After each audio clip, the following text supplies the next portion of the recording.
Hi, my name is Jeff Hoffman, and in this lecture I'll cover the lab techniques that are useful to know for the step 1.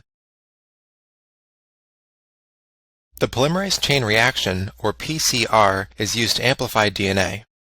This just means making copies of DNA from what you already have, and you're only amplifying a specific piece of DNA that's maybe a few hundred base pairs long. So why would you want to do this? Well, first of all, if you want to see if a particular sequence of DNA is present in a sample, so for example if you suspect a patient has a viral infection, you could use PCR to try to amplify a DNA sequence that's specific to that virus, and if nothing is amplified, then that virus probably wasn't present in your sample. It's also useful if you want to take a closer look at the sequence of a particular site in the patient's genome. For example, if you want to look for a mutation or a version of a gene that might cause a disease. Okay, so how do we do PCR?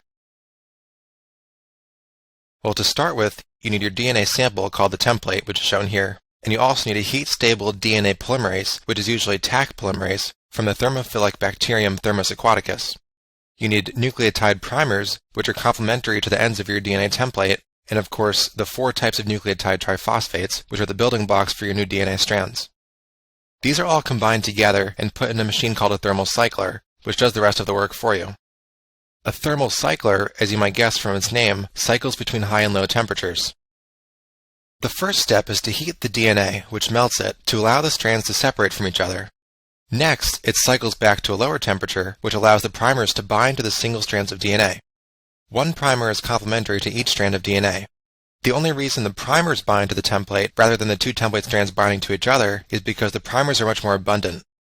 The final step is DNA polymerase making a new strand of DNA, starting from the primer and using the original strand as a template. This results in 2 pieces of double-stranded DNA, which is twice as much as you had before, at least for that particular region. By repeating these steps a bunch of times, which is as easy as letting the temperature increase and decrease over and over again, you can end up with many orders of magnitude more copies of DNA than what you started with, because you double it every time. For example, 30 cycles would give you 1 billion times more DNA than what you started with, because 2 to the 30th is about 1 billion. Next, you'll want to make sure you amplify the right thing, which you can do if you know how long the DNA you're trying to amplify is. You can do this by running the PCR products through an agarose gel using electrophoresis, which will separate the fragments by size. Since you now have billions of copies of this particular small region of DNA, it's the only thing you're going to see. By comparing it to this DNA ladder, which contains fragments of known sizes, you can determine whether you amplify the right piece of DNA. Electrophoresis of DNA through a gel is also used in our next lab technique, the Southern blot, which you can see an image of here. This was named for its inventor, Edwin Southern, and the names of the other types of blots we'll talk about, Northern and Western blots, are kind of playing off this name. The purpose of a Southern blot is to detect specific sequences of DNA, which can help you diagnose genetic disorders or the presence of particular viruses or bacteria, or even be used for forensic applications, such as whether a drop of blood came from a certain person. First, you have to load your DNA of interest into a well at this end of the gel. Next, you apply an electric current to the gel with a negative charge at the top end and a positive charge at the far end. Do you know why you align the charges this way? It's because DNA is negatively charged, so it will run away from the negative end towards the positive charge. Since the gel is basically a tightly woven sponge of fibers, larger pieces of DNA take a long time to get through the gel, whereas small pieces get through pretty quickly. This principle is what allows you to separate strands of DNA by size. When you've been running this long enough that the smallest strands of DNA are nearing the end of the gel, you shut off the electric current and transfer the DNA to a filter, where the DNA is more stable and can't diffuse around. At this point, you can't see what's on the filter, but you can use a radio-labeled DNA probe that is complementary to, and therefore will stick to, whatever sequence you're interested in. So for example, let's say you suspect your patient has a particular viral infection, and you know that virus has a certain sequence of DNA that is not found in humans. You can create an oligonucleotide that is complementary to that sequence and attach a radioactive label to it so you can see it later, and then wash it over your filter. After you give it some time to stick to its target, you wash it away, so the only probe left is in the location of its complementary target sequence. If the target sequence that you're looking for was not in your original sample, then the labeled probe will all wash off and you won't see anything. But if it was in your sample, then it will stick to its complementary sequence and will show up as a band on the filter on the X-ray film. This is the only thing you'll see, since only your probe is radio-labeled, so the rest of the DNA on the filter won't be visible. A Northern blot is basically the same thing, except now instead of running DNA through your gel, you're looking at RNA. So this can be used to measure the quantity of RNA, or just whether a certain sequence of RNA is present. This is often used to determine how much a certain gene is being transcribed into mRNA. A Western blot also uses a similar concept, except now you're looking at proteins. Since proteins can't be targeted by using complementary strands, you instead have to use labeled antibodies which are specific to your protein of interest.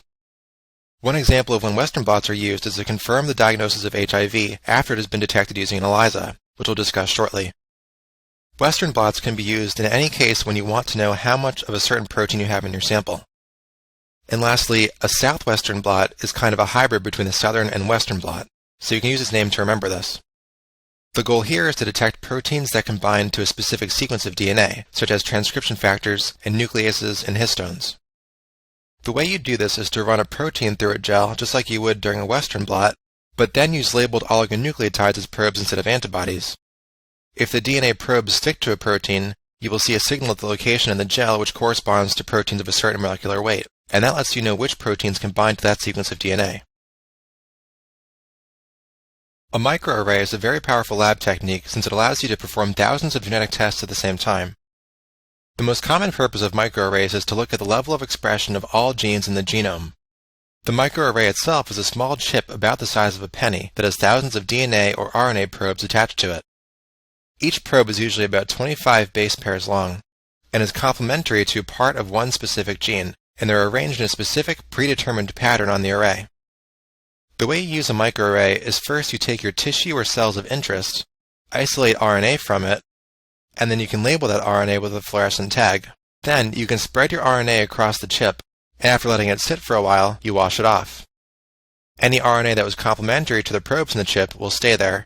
So if a particular gene is expressed at a high level, the RNA from that gene will be more abundant, and more probes in the chip that are complementary to the part of that gene will bind to its corresponding RNA.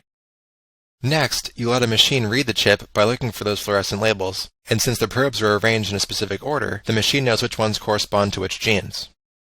Microarrays are particularly useful when you want to look at a large number of genes, such as when looking for predisposition to diseases or mutations that may have given rise to a tumor.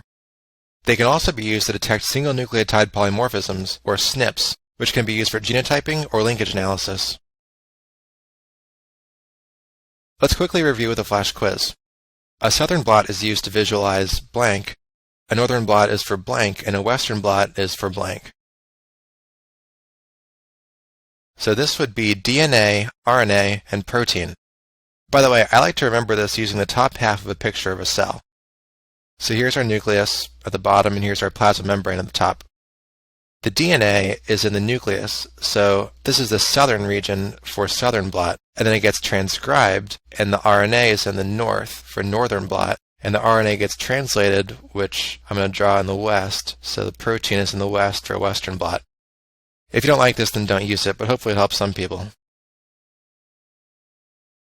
Our next lab technique is ELISA, which stands for Enzyme-Linked Immunosorbent Assay. As you might guess from its name, ELISA is an immunologic technique which uses specific antibodies or antigens to detect the presence of a target that you're interested in. There are two types of ELISA, direct and indirect, and both are typically done in a microtiter plate like this one, and you can test a different sample in each wall of the plate. In an indirect ELISA, the goal is to find out whether an antibody that you're interested in is present in the patient's blood. For example, you might want to look at antibodies for hepatitis B surface antigen if you want to know if your patient might have hepatitis B. To do this, you start with a surface that has your test antigen fixed to it. You then add the patient's serum to that surface, let it sit for a few minutes, and then rinse it off. If the antibody that corresponds to that antigen is present, it will stick while everything else will wash away. You can then use a fluorescent or labeled antibody that targets the Fc portion of human antibodies to let you know whether your antibody of interest was there or not. This will stick to any antibody, but anything that wasn't specific to the antigen you're using will have washed away. So if you see a signal from this secondary antibody, it can only be because it found your target antibody, and therefore your target antigen. This is a quantitative assay because the more antibody you have, the more signal you'll get. The second kind of ELISA, the direct ELISA, is basically a reverse version of this first one. In this case, you're looking to see if a certain antigen is present, so now, instead of fixing an antigen to a surface, you fix an antibody that is specific to the antigen you're interested in to that surface. Now once again, you add your serum that you're analyzing, and if the antigen you're looking for is present, it will stick to the antibody. After rinsing off anything that didn't stick to the antibody, you can then add another antibody that targets your antigen, and then a labeled antibody that targets the Fc portion of human antibodies, just like we did before. And if the target antigen was present in serum, it will allow this new labeled antibody to stick as well. So once again, if you see a signal, it means your target antigen was present.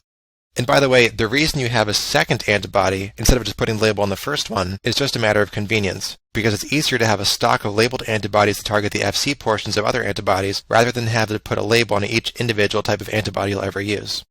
So when you're done, you might end up with a plate that looks like this, if the sample is towards the bottom of a higher concentration of the antigen or antibody you're testing for. And the plate can be read by a plate reader to tell you exactly how much signal you're seeing. ELISA tests are extremely sensitive, so they're often used to screen for a disease such as HIV. Since false positives are somewhat common, these tests can be confirmed by a more specific test, such as a Western blot. So Western blots and ELISA both use antibodies to detect a target antigen. But can you think of why a Western blot might have better specificity? One reason is that the Western blot allows you to observe the size of what the antibodies are sticking to. So if they stick to something that's the wrong size, you'll realize the test is a false positive, whereas with ELISA, all you know is that it's stuck to something, but you have no other information about what you're detecting. Fluorescence in situ hybridization, or FISH, allows you to directly visualize chromosomal anomalies that are too small to be seen in a karyotype. You start by preparing either a tissue section or cells on a slide, and then add DNA probes that are complementary to the sequences that you're interested in. Most cells will probably be in interphase, so they'll look like this one on the bottom, since the chromosomes aren't condensed, but cells in metaphase, which you'll be more likely to see in rapidly dividing cells or in cell culture, will look like this example on top, which can be more informative. Since you can label the probes with different colors, you can detect multiple sequences at the same time. You can even use lots of different colored probes to do what's called chromosome painting, to make a chromosome look like a rainbow in which each color corresponds to a different region. Then, you'll put your sample under a fluorescence microscope that can detect specific wavelengths of light. If the sequence you're looking for is present, then you will see the color or wavelength of light that corresponds to the oligonucleotide probe that's complementary to it.